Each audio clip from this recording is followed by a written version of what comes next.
Pagod ka na bang magtrabaho na maraming oras at wala ka ng panahon para sa sarili mo at sa pamilya? Gustong-gusto mong matustusan ang pangangailangan ng pamilya at magpadala sa Pilipinas. Pero hirap ka na. Naintindihan kita at may solusyon ako para sa iyo.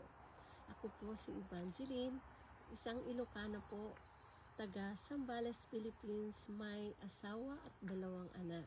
Nakatira po kami dito sa Nova Scotia, Canada.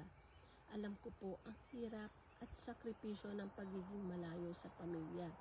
Kaya naman ibabahagi ko sa iyo ang isang oportunidad na magbabago sa buhay mo.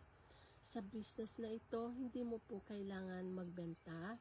Meron tayong one-on-one mentoring at hindi mo kailangan na magaling sa computer.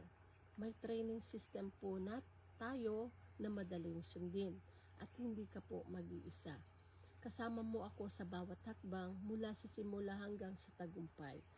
Marami na pong pamilya ang natulungan ng business na ito sa buong mundo. Marami ang nakabayad po ng mga utang nila, nakapundar ng mga ari-arian at nakapag-invest para sa kinabukasan ng kanilang mga anak. Lahat ng ito ay posible at nais kong matulungan ka rin maranasan ang tagumpay. Kung nais mo magkaroon ng ganitong oportunidad, i-register lang po ang email sa aming website para maipadala ko po ang link ng aming webinar. Tara na po, simulan natin ang global business mo para sama-sama natin abutin ang pangarap mo para sa pamilya. Thank you po. Bye-bye. God bless.